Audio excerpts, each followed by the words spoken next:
Okay, welcome back, fellow learners. And once again, this is your mentor, Ray, and your fact check buddy. Don't forget to read through that green check sign saying welcome to QuickFix session number 19.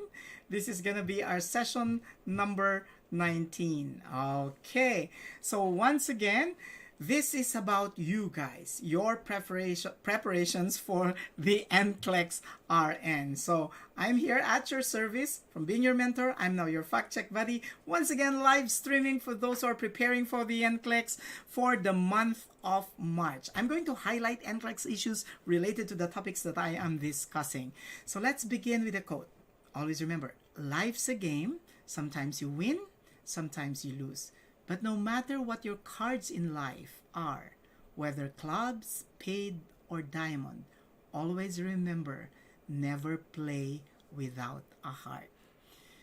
So even if you already have all the knowledge you think you need to possess to pass the test, if you don't listen to your heart, if you're not true, and if you're not authentic about what you really want to do in life, sometimes you have to read through God's directional signs along the way.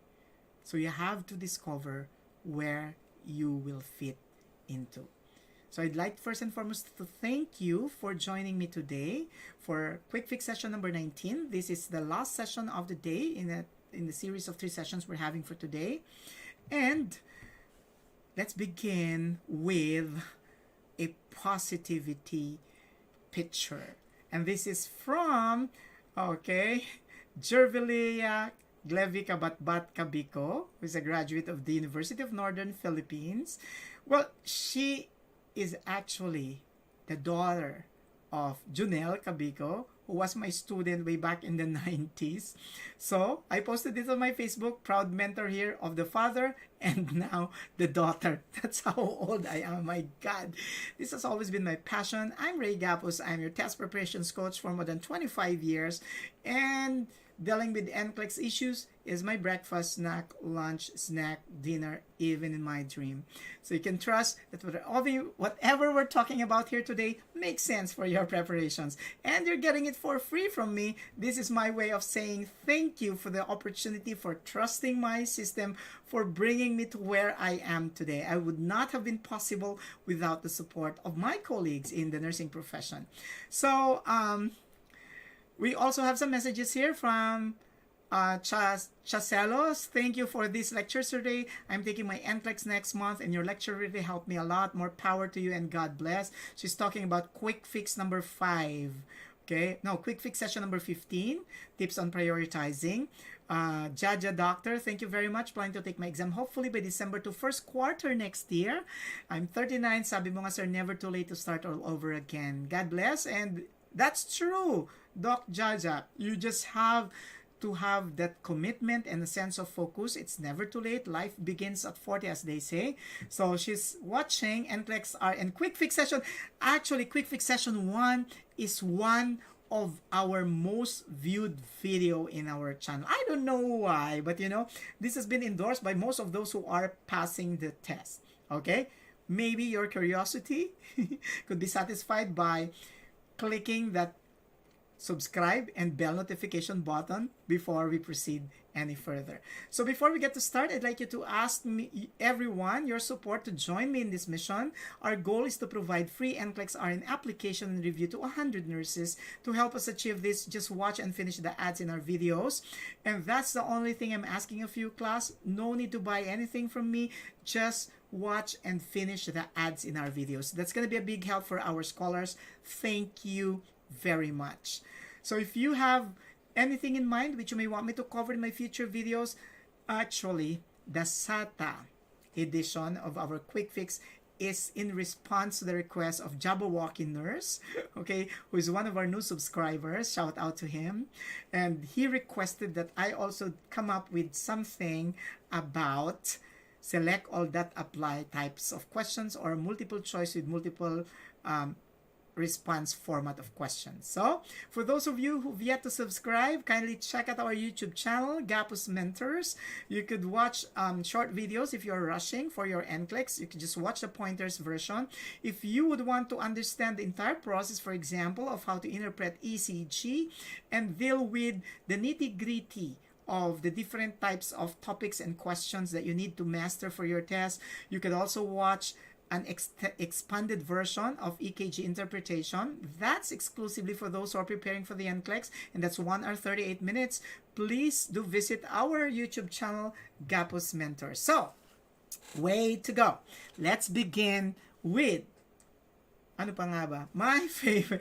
Most of the time, this is the favorite concept of those who are studying for the NCLEX, prioritization or establishing priorities.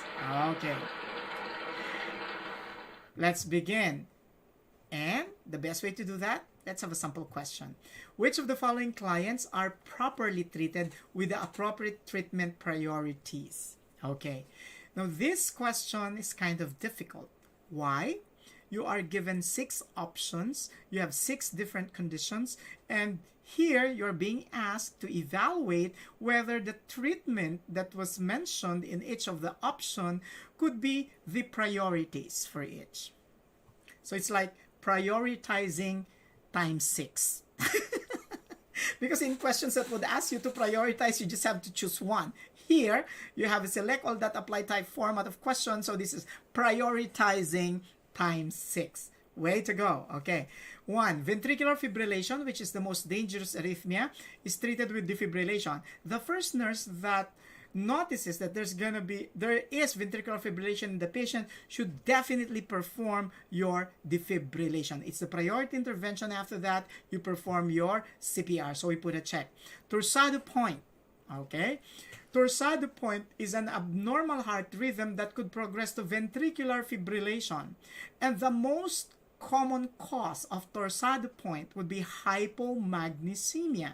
That's why the priority treatment, okay, aside from administering like isoproterenol, natrophin sulfate, you also have to administer magnesium sulfate. So the answer is correct. 3. Cardiac arrest treated with cardiopulmonary resuscitation. Yes, that is the priority. Atrial fibrillation treated with atropine sulfate. Now remember, atropine sulfate is a vagolytic agent. It increases the heart rate. In atrial fibrillation, the atrial rate of contraction is already 250 to 400 beats per minute. So, if you will administer atropine sulfate to a client with atrial fibrillation, you are worsening cardiac contraction. Okay? So, this is not an appropriate priority for a patient with atrial fibrillation. Know for a fact that atrial fibrillation could also lead to stroke. Okay? Next, complete heart block treated with digoxin. Digoxin slows down the heart rate. A patient with complete heart block eventually would have decreased heart rate or bradycardia as low as 38 beats per minute or 46 beats per minute. Therefore, digoxin is not the appropriate treatment for complete heart block. This is not the appropriate priority. We put a next. Second degree heart block treated with atropine sulfate. Once again, in heart block, you have bradycardia. Atropine sulfate increases the heart rate, so we put a check. Okay, so priorities in the treatment of torsado point include isoproterenol, atropine sulfate, magnesium sulfate, which is the treatment of choice, and defibrillation when ventricular fibrillation is present. Remember this, you will only need to defibrillate a patient with torsado point when there is ventricular fibrillation. For those of you who may want a thorough discussion on this, we have the ECG interpretation video. That's for all of you guys in our YouTube channel. So please do subscribe, hit that like and bell notification button, and share. You know, when you do acts of kindness every day, eventually you get good karma. Okay? So doing an act of kindness doesn't necessarily mean that you get money from your pocket and buy something for the other people. No. It's just simply sharing things that would help other people. Okay? So torsado point may progress to ventricular fibrillation. So this is how your torsado point would look like. Okay? So you have like a widened QRS, then a prolonged QT interval, and then an erratic wave. Okay? Patterns. And then that goes on and on again. So if you would notice this is like a bunch of ribbon. Okay. So torsado point can be caused by drugs like antibiotics, clarithromycin, ribofloxacin, antipsychotics, haloperidol, antidepressant, fluoxetine. Could also be associated with antiemetics like ondansetron or related to inherited traits, and it could be also idiopathic. The cause is unknown. Sometimes treatments with lithium could lead to torsado point as well as antiarrhythmics. Now, there are 3 electrolyte imbalances that could lead to torsado point. You have decreased magnesium, hypomagnesemia, decreased potassium, hypokalemia, and decreased calcium or hypocalcemia. Substances like grapefruit may also cause the development of torsado point. Okay, so once again, for those who would want a thorough discussion of torsado point and ECG, please do watch and visit our video, Gapuz Mentors, and don't forget to hit that like, subscribe button, and share it to your friends. Let's move on to the concept of delegation. This is the functional concept that you have to remember. Repetitive or routine tasks can be delegated to the unlicensed assistive personnel. Let's try answering a simple question. Which of the following tasks can be delegated to the unlicensed assistive personnel? Feeding a post-operative client. When you have just feeding a patient, it could be delegated. But this time you have a post-operative client. This requires care. So the RN should do this. Documenting the progress of treatment of pressure ulcer. Now, if it's just plain documentation of a procedure, it can be delegated. But this time, you're talking about progress of treatment. So this needs evaluation. This needs judgment. Therefore, the RN should do this, not the unlicensed assistive personnel. Evaluation of the client's response to treatment. Once again, evaluation is a part of the nursing process. This should be done by the RN. Then assisting a patient for ambulation. Okay. Yes, the unlicensed assistive personnel can do that. Feeding a client. Yes. Data gathering for the intake and output. Okay. Yes, the unlicensed assistive personnel can do that. Okay. Now, let's talk about green stick fracture. Green stick fracture is common among pediatric patients, okay, among children. Why is that so? Because in green stick fracture, there's no complete, okay, breaking of the bone. So in green stick fracture, there could just be bending of the bone.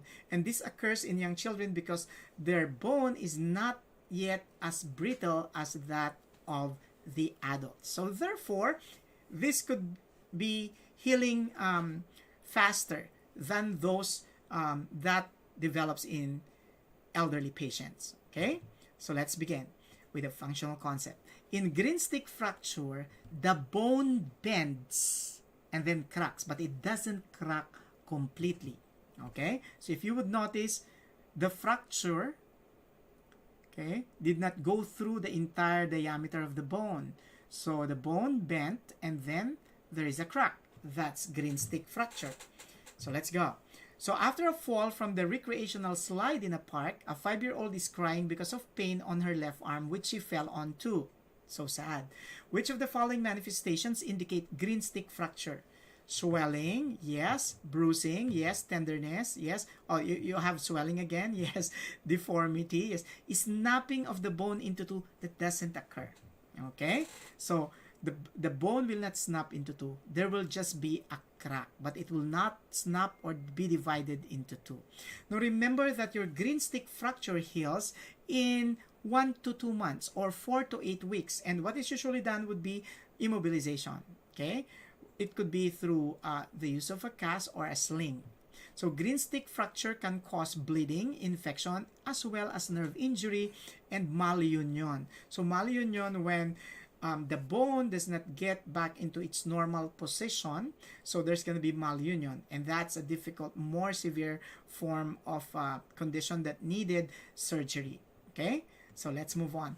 Let's talk about hepatic encephalopathy. Now, in hepatic encephalopathy, this is usually a complication of liver cirrhosis. This is caused by the accumulation of ammonia in the central nervous system. So, with the accumulation of ammonia in the central nervous system, the patient would have personality changes, decreased level of consciousness, mood swings, irritability, and then the patient would have the characteristic flopping tremors. Okay, flapping tremors. Okay, now, in a patient with hepatic encephalopathy, the treatment could be very simple. Could be through the administration of lactulose or antibiotics, and lactulose and the antibiotic would acidify the GIT, preventing the absorption of ammonia. However, listen to this, this is an NCLEX issue. A common side effect of lactulose would be diarrhea. Okay, so you have to remember that your lactulose could cause diarrhea. So here we go. A client previously diagnosed with cirrhosis of the liver develops loss of small hand movements, forgetfulness, and decreased attention span. So these are your personality changes, and then this could be associated with the flapping tremors. Which of the following medications will the nurse anticipate for the client? So acetaminophen is hepatotoxic. Like Tylenol is hepatotoxic. Should not be given to a client with liver cirrhosis because it would worsen the condition. We put an X. Lactulose, yes. Now, rifaximin is an antibiotic that's poorly absorbed in the GIT. So, therefore, rifaximin stays longer in the GIT. So, it facilitates the elimination of ammonia-producing colonic bacteria. So, therefore, it is expected. Okay, next, sleeping pills. Now, in clients with hepatic encephalopathy, they have decreased levels of consciousness, so they're not supposed to be given sleeping pills. Antidepressants are also hepatotoxic. Okay, it's not given. Antipsyhotics would also cause hepatotoxicity and will therefore not be given to the patient. Okay, so the answers would be lactulose and rifaximin. Okay, some would have the antibiotic neomycin. Okay, that is to acidify the colon, to decrease the absorption of ammonia. Now remember, a client with hepatic encephalopathy will manifest, here's the code, hepatic.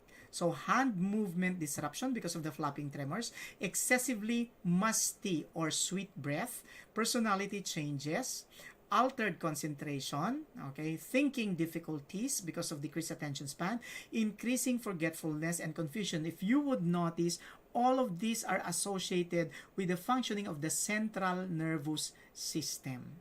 Okay?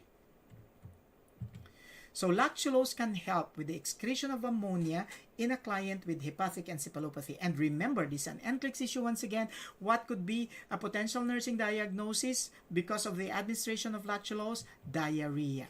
So in hepatic encephalopathy, avoid poultry, red meat, eggs, and fish. Okay, this could add up to the protein in the patient's body and may cause the build-up of ammonia. Okay, so if you are having like second thoughts, if you would still push through with what you're doing, if you are having doubts about your ability to do it, please don't. Remember, success does not consist in never making mistakes. If during our discussion you were clicking on the wrong answers, commit your errors in what we're doing here now. This is the best time for you to commit all your errors. Okay, remember, committing errors is a part of success. So success does not consist in never making mistakes, but in never making the same one a second time. That's according to George Bernard Shaw. So in essence, for you to be able to learn, you have to commit mistakes. But the most important outcome of learning is not committing the same mistake twice. So what's your first mistake? You've entrusted your preparation to somebody else. Your preparation should be your personal responsibility. It's not the responsibility of somebody else to make you pass. It's your responsibility. And part of that responsibility is being taken care of by a mentor who has the best interest in your heart. And this is the reason why we're doing this. Because we want you to become successful. Because your success is our success too. And this is our own way of saying, our own simple way of saying thank you for all the blessings that came our way, even at this time of the pandemic. Thank you so much. We are here. Okay? Now, one of those things that a lot of us have very difficulty remembering would be your acid-base imbalances. We have a video in our YouTube channel that discusses the 4 common conditions covering acid-base imbalances: respiratory acidosis, respiratory alkalosis, metabolic acidosis, metabolic alkalosis, and we compare this Now, what is important is that you have to have a sense of focus, because you are working, you're taking care of patients, you're taking care of your family, and at the end of the day, you still need to study. Okay? So that is the challenge, right? That is the challenge, okay? So what is important is somebody is out there willing to help you, right? Okay? You feel good about it. Somebody is out there willing to help you. Okay, so let's begin. Here's a functional concept. Metabolic acidosis occurs when the kidneys are unable to eliminate acids or when too much base is lost. In essence, this could occur if the patient is suffering from medical conditions. So let's try answering a simple question. Which of the following conditions results to metabolic acidosis? Okay? When you are vomiting, there's a potential that, okay, you are losing acids, okay? Like in nasogastric suctioning. Now, here's the difficult part of this is what happens in Cushing syndrome. Okay? What happens in renal failure, in diarrhea, in drug-induced hyperkalemia? Only when you know what's happening in this condition should you be able to answer this question. But the point is, what if you did not study this because you did not attend our QuickFix session? Or you just registered, got hold of the handouts, and that's all there is to it. Having the handout is just actually step 1 of your success recipe. More than having the handouts, you have to be present in our class. If you cannot catch up with our live streaming, you can at least catch up through our YouTube channel, because that's there for all to see. Okay, so let's begin with the functional concept. Manifestations of metabolic acidosis may include confusion, headache, hypotension, weakness, and Kussmaul's breathing. So whenever you say Kussmaul's breathing, think about metabolic acidosis. Okay? Now, here's a question. Which of the following conditions results to metabolic acidosis? Vomiting, no, because you are losing your gastric acids. So there's loss of acids, so there's going to be accumulation of base in the body, so this results to metabolic alkalosis. Okay, that is the same thing that happens in nasogastric suctioning, which means that when your GIT is suctioned out, you're losing acids too. So once again, that's going to leave you with excess base, so that leads to metabolic alkalosis. Now, in Cushing syndrome, what happens in Cushing syndrome? Remember the code. Everything is up except potassium. Okay? So there's hypernatremia, hyperglycemia. Okay? However, there's hypokalemia. Hypokalemia causes metabolic acidosis. Okay? So, in renal failure, this time, okay, you have a buildup of acid. So, yes, this leads to metabolic acidosis. In diarrhea, okay, this also leads to metabolic acidosis. And of course, drug-induced hyperkalemia. Remember, hypokalemia causes metabolic alkalosis. Hyperkalemia, the reverse, causes metabolic acidosis. Don't forget, if you have a question that says, what is a common acid-base complication if the potassium level is 6.2? Then you could say metabolic acidosis, because that's a case of hyperkalemia. Okay. Now, this time, let's talk about what happens in the bones. Osteoarthritis. Now, osteoarthritis is a degenerative, okay, disease of the bones. And this could be related to a previous traumatic experience like a fracture. So what will you ask a patient with osteoarthritis?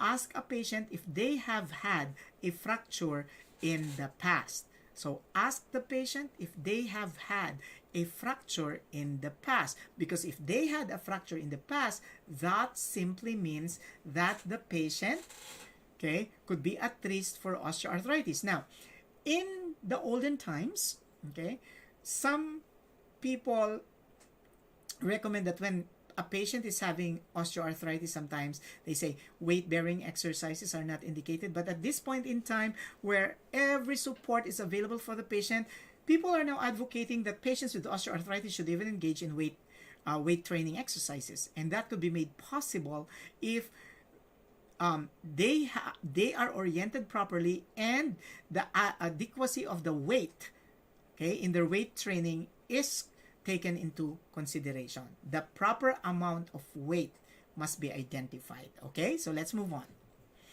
So what happens in osteoarthritis is that there's gonna be a rubbing of two bony surfaces that leads to the presence of the grating sound. Okay, so in osteoarthritis, the cartilage in between the joints deteriorate. So could this be related to aging? Yes. Could this be related to weight gain or when the patient becomes so obese? Yes. Okay, so therefore, risk factors to osteoarthritis includes, remember the code GOAT, genetics, okay, something that we are always reminded of when we look at the mirror, obesity as well as aging. Obesity as well as aging. There's no harm in going old, okay? No harm in going old for as long as you feel love, right? Yeah, that's the way to do it. And of course, a previous history of trauma or fracture. Okay. In osteoarthritis, benefits of exercise includes reduced joint stiffness. Yes, you got it right. Joint stiffness could occur in clients with osteoarthritis. Relief of joint pain, improve mood, and promotes sleep. Okay, so let's try answering a sample question. Which of the following interventions are appropriate for a client with osteoarthritis? Walking around the house, this is good. Okay, it facilitates exercising. Biking would also be good for the patient. Swimming is allowed. Weightlifting for as long as the proper weight is taken into consideration. Yes. Watching several movies on TV while seated. Now, prolonged sitting, because this is several movies, that would mean you are really seated for a long period of time. This would worsen the stiffness, and this is not indicated even in patients with rheumatoid arthritis. Okay, so we put an X. Window shopping at the mall, still you are walking if you're window shopping, so this is very good. Okay, so here we have again a feedback coming from Evangeline. Dear Sir Ray, thank you so much. I have my schedule in June. Just hope I pass. Okay, thank you in advance for all the care and support. God bless you always. Proud Gapuz baby. Okay, thank you for getting us informed, okay, of what you need to achieve. Okay, so maybe the first time didn't work for you because you did something else in preparation, and now you get to realize that watching our videos is helping you out. Thank you, okay, for doing so. So here we go. Now, if you will ask me which types of cancer would you need to study for the NCLEX, I would give you just 4. First one is breast, second one is colon, third one is ovarian, the fourth one is laryngeal. So breast, colon, ovarian, laryngeal. The next question that you have in mind, which I know because it's also my question, sir, what do I need to study related to cancer? Do I need to study and memorize the chemotherapeutic agents that they're using? My goodness, all of those drugs. Just have to memorize the generic name of the antiemetic agents. Okay, so what is important is for you to identify the risk factors, memorize it, reflect on it, and you should know which one would be the most common, which one would cause the highest risk, okay, for a certain type of cancer, because usually that's what matters the most. Okay, so here we go. What are the risk factors to ovarian cancer? Remember the code HONEY. Okay, hereditary factors, obesity, nulliparity, estrogen and progesterone therapy after menopause. Okay, and years added, which means advancing age. So, HONEY is the code. Now, I'd like to focus your attention on nulliparity.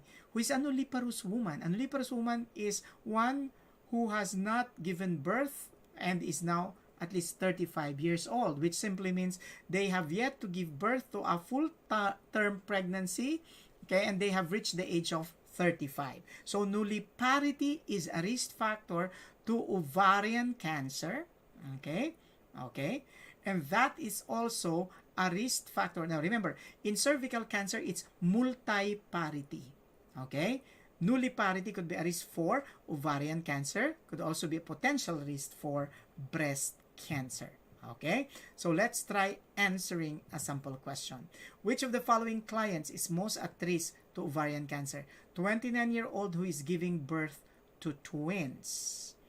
Giving birth to twins could be a risk factor to uterine atony, not necessarily to ovarian cancer. Okay, having early pregnancy and multiple pregnancies, okay, like for example, being a teenage mother, that is a risk for cervical cancer, not ovarian cancer. Okay, so put the next. 45-year-old female with body mass index of 35. Now, body mass index of 30 and above would mean that the patient is obese. Okay, if the patient is obese, obesity is a risk factor. Excellent. Next, a 35-year-old woman who is about to give birth to a full-term baby. Okay, 35-year-old, and this is the first time that she's giving birth to a full-time baby. This is nulliparity. Okay, a teenager who is practicing natural methods of contraception. No. Okay, why? One who is at risk for ovarian cancer could be the one using pills with estrogen or progesterone. Next, 5. A young adult woman who occasionally smokes. Now, occasional smoking could be a stress buster. Okay, and it's not a risk factor. A 55-year-old client post-mastectomy for breast cancer. History of breast cancer increases the risk for ovarian cancer. Okay, so it's a check. Okay, now, some of you might also be asking questions like, what do I have to do? What do I have to focus on for psychiatric nursing concepts? Or what are concepts related to psychosocial integrity that I need to focus on? Then, here is the answer. Okay? Here is your most awaited answer. What are the things that you have to know about postpartum psychosis? First, the onset. Second, how is it different from postpartum depression? And third, the interventions. Okay? So it's very, very important that you know this information so that you will be able to make the informed decision whether to put a check or an X. But in the actual exam, you are not supposed to be putting an X. We're just doing it here so that you have an idea, so we can emphasize which ones are the correct and which ones are the incorrect answers. Let's move on. Try answering a sample question. Which of the following treatment interventions are appropriate for postpartum psychosis? Outpatient treatment. Okay, that's number 1. Number 2, prophylaxis with antipsychotics for first pregnancy. 3, electroconvulsive therapy. 4, lithium carbonate. And 5, risperidone. To be able to answer this question, we need the savior. Definitely the functional concept. Take note. Postpartum psychosis is a psychiatric emergency. Why is it considered psychiatric emergency? Because the patient may have mood swings. The patient could become disoriented and out of contact with reality. The delusions and hallucinations could be severe, such that this usually requires hospitalization. Okay? Postpartum psychosis is more common in first-time mothers. So since it's more common in first-time mothers, there's no way that you can prevent it. So you cannot administer a prophylactic medication because you would not know whether the person has had postpartum psychosis in the past because it's common in first-time mothers. Postpartum psychosis has its onset between 3 to 10 days after delivery. So the first 2 weeks of delivery is crucial. Now, how would you know that this is postpartum psychosis and not postpartum depression? Get the clue from the healthcare provider. When the doctor who saw the patient would tell you, your wife should have been back to normal by now, that gives you a clue that there is something wrong. That the patient could be having signs and symptoms which are no longer expected in a normal postpartum depression. So that could have progressed to postpartum psychosis. Okay? So postpartum psychosis presents as, remember the 3 Ds, disorientation. So the patient is no longer oriented as to time, place, and person. Derealization. Okay? lack of orientation as to the environment. So meaning to say the patient feels strange about the environment. Depersonalization, feeling of strangeness towards oneself. So when the patient exhibits this, the 3Ds, plus you have delusions, hallucinations, then suspect postpartum psychosis. Now, if a single drug is used as a form of treatment for postpartum psychosis, the monotherapy of choice would be lithium. Why? Because in postpartum psychosis, you have signs and symptoms that could be similar to patients with bipolar disorders. So lithium is an effective monotherapy for clients with postpartum psychosis. However, always remember too, related to this functional concept, a family history of bipolar disorder or a previous psychotic episode is the most significant risk factor to postpartum psychosis.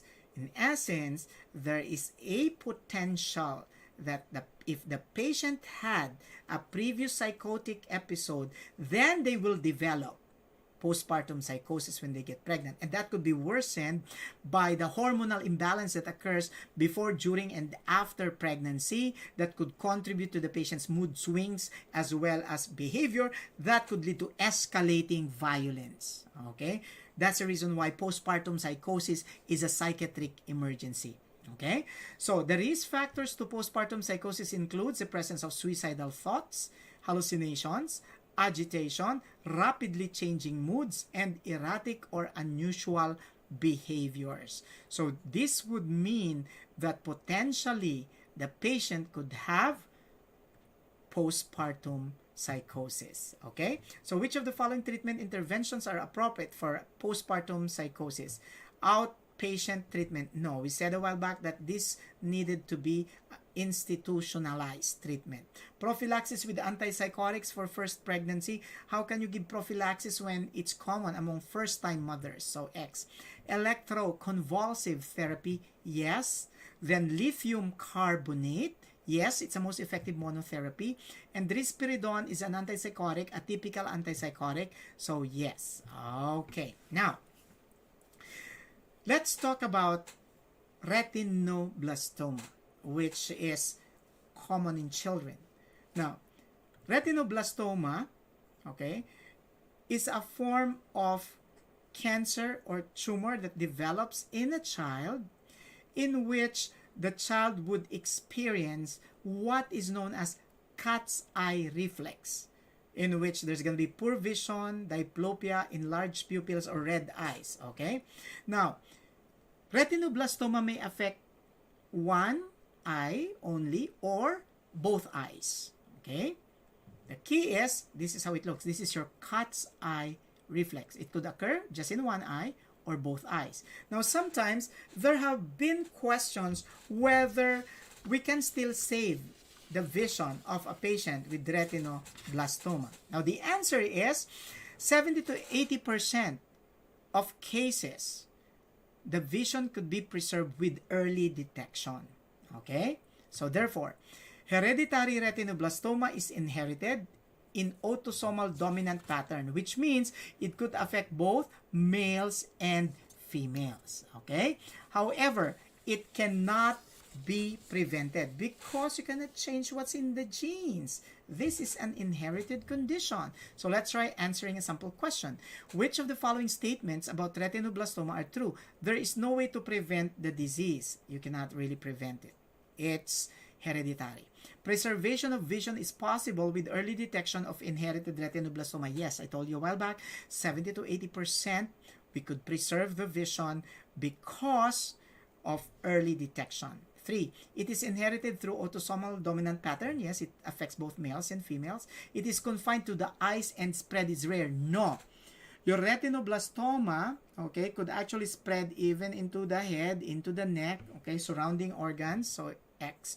Treatment leads to lifetime remission. No, it could, the child could actually continue to manifest the symptom because this is inherited. And then genetic testing helps in the management of the condition. Yes. Okay. So always remember, if you are having like a difficult time at the moment, just believe in yourself. As I've been saying, life is an echo. What you send out comes back. What you sow, you reap. What you give, you get. What you see in others exists in you. That's why do not judge, so you will not be judged. So always remember this, radiate and give love, and love comes back to you. Okay? Give back to the people who supported you, and eventually they give you back their love. That is what I'm trying to tell you guys.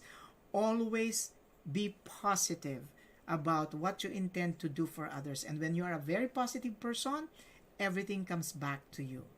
Okay, now, so that you wouldn't have any difficulty, because in our previous quick fix, I covered their breast cancer and colon cancer. Now I'm covering ovarian cancer and laryngeal cancer. So it's very, very important that you focus your mind and your attention to this condition. One of the most common questions I receive from my students related to laryngeal cancer is that, can a choir member who sings regularly and who does vocalization regularly be at risk for laryngeal cancer? That's what we're going to answer as we move along and discuss laryngeal cancer. Remember, laryngeal cancer is common among African Americans, so the Black population.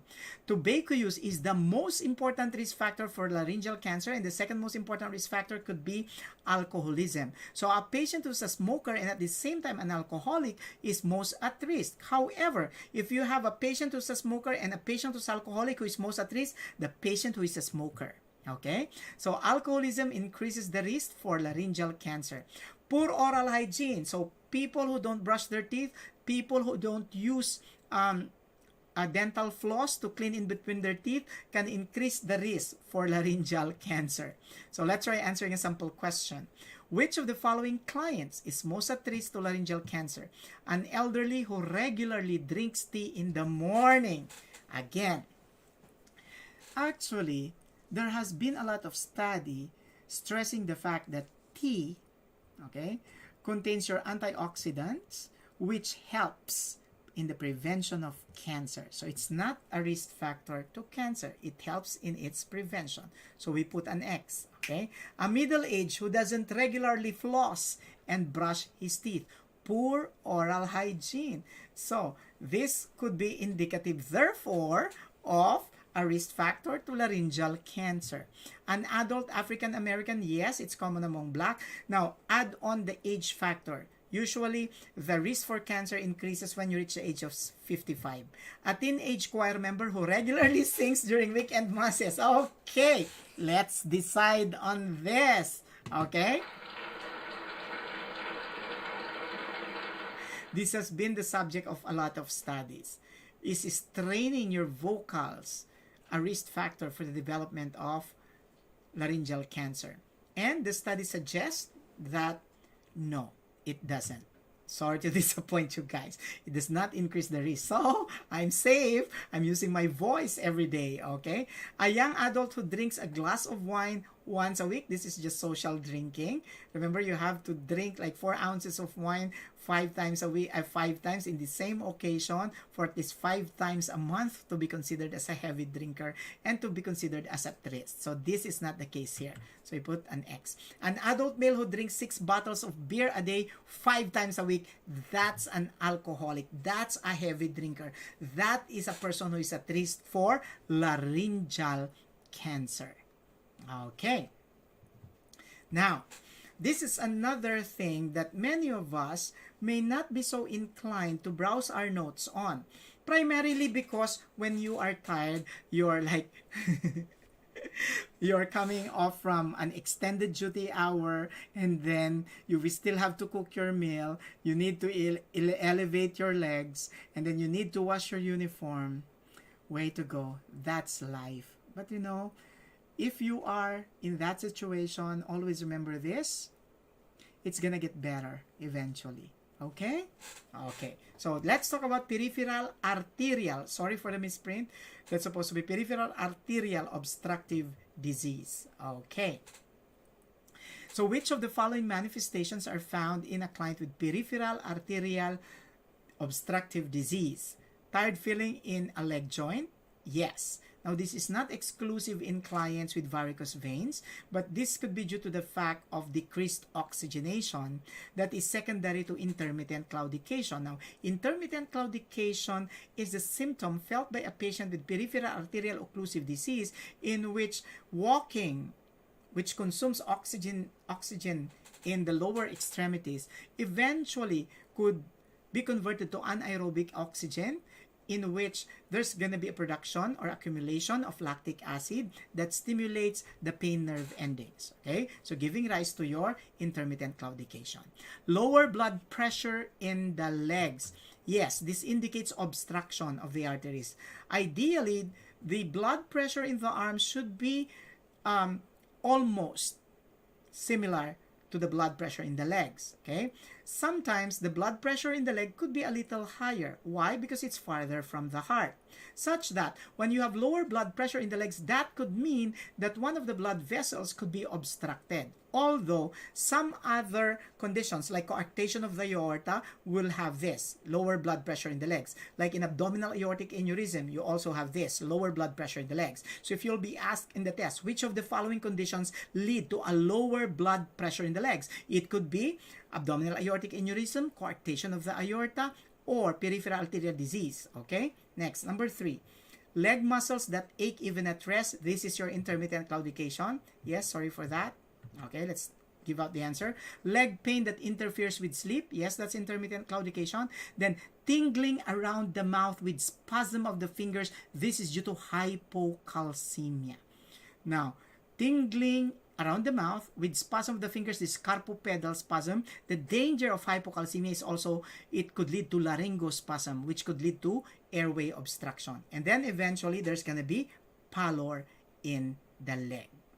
Okay, now intermittent claudication is one of the most common manifestations of peripheral arterial obstructive disease. So intermittent claudication is characterized as muscle pain worsened by activity and relieved by rest. Question: how do you assess intermittent claudication? Ask the client to walk around, then ask the patient to tell you when there's already pain. When pain occurs, ask the client to rest for 1 to 2 minutes and then validate if the pain goes away or is relieved with the 1 to 2 minute rest. That's how you assess for intermittent claudication. Okay, and colleagues, for those of you who are asking which aspect or which specific concept needs to be studied for transcultural care. Okay, here it goes. Care of the Muslim client. In our other QuickFix videos, I covered care of the Orthodox Jew client. Okay, here, let's talk about the Muslim client. Okay, here we go.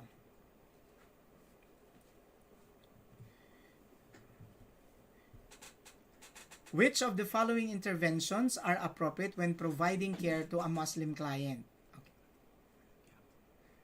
When providing care to a Muslim client, select all that apply. Okay, 1, administer medication on time even during Ramadan. Now, this is an issue.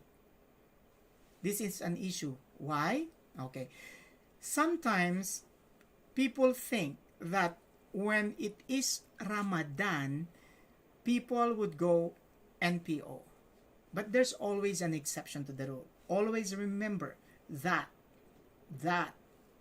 people who are sick, as well as the elderly patients, are exempted from fasting. So they can take their medications as prescribed. Lamb and beef may be served. No, pork is usually not given to Muslim clients, but lamb and beef can be served for as long as these are halal, which means they were butchered by the Muslims and prayers were said. Gelatin can be given to a client on a clear liquid diet. Gelatin is not considered halal. Even if it's clear liquid, it does not meet the criteria to be administered for the patient. They believe in the concept of yin and yang. It's the Chinese who believe in the concept of yin and yang. Okay, the cold and the warm. Okay. 5, the use of pressure on the different body meridians will help balance their energy. This is acupressure. And when you talk of acupressure, once again, that's the belief of the Chinese, not the Muslim client. Burial of the body of a dead Muslim is done the Sunnis. Yes. And it's done with the head positioned towards Mecca. And that's usually in the south. Okay, towards the south. So, the answer for number 1 is yes. For number 2, yes. 3 is no. 4 is no. 5 is no. 6 is yes. Okay. So, Muslims are permitted to eat halal foods. And gelatin is not halal. So, after death, a Muslim's body is washed. It's covered in white cloth and buried immediately with the hands positioned as if in prayer and the head towards the south. So, do you need you need a compass to do that. Okay, so at this point, I'd like to congratulate one of our online NCLEX review passer again. That's Arlene Faith Bersano of San Pedro Colleges, Davao, USRN, for passing the Northern Mariana Islands Board of Nursing last February 21, 2020. And here's a message from Bernadette. Hello, Dr. Gapuz. Okay, I think this has been repeatedly read. You make teaching so much fun with your joke and laugh. My dream is to pass my NCLEX. We are here to help you out, Bernadette. Thank you. And at this point in time, okay, this is the Lucky Charm giveaway time. I'm going to give out, once again, my books, Nursing Reminder Sheets, plus NCLEX 311, which has been a staple of our passers. Okay, and here is the question. The question is just so easy. It's not gonna be difficult. Okay, here's the question. What antibiotic is given to a client with hepatic encephalopathy that is poorly absorbed in the GIT, so it prevents the reabsorption of ammonia by acidifying the colon? Send me your answer through email. Once again, the antibiotic given in hepatic encephalopathy that's poorly absorbed in the GIT and that prevents the absorption of ammonia. Okay? And in essence, it facilitates treatment of your hepatic encephalopathy. Once again, send your answers through email. Those who will win, you will receive an email from our program planning department telling you that you won, and they would be asking for your details. Please do give the address to whom you would want the learning tools delivered right away. For those who are out there in the other parts of the world, we also give out, okay, the prizes, but if it's going to be a little bit expensive, please do give us a Philippine address where we can send your prizes. Okay, so here's once again your mentor Ray saying a functional concept a day keeps your NCLEX-RN fears away. So if you love this video, please don't forget to subscribe and hit the like and bell buttons so that you'll get updated when we upload our videos. We usually do that twice or thrice a week. So remember this, make things happen. Only you can do that. I'm your mentor. I'm your fact check buddy.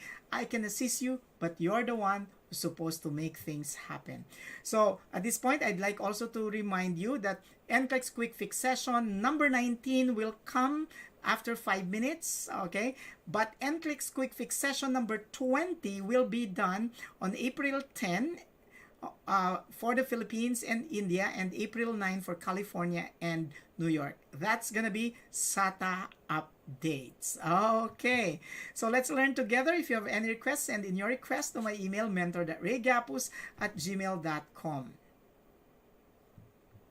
That's the end of session 19. I'll see you back after 5 minutes for our NCLEX session number.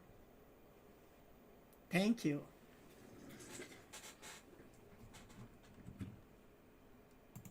Ayun na ba yun?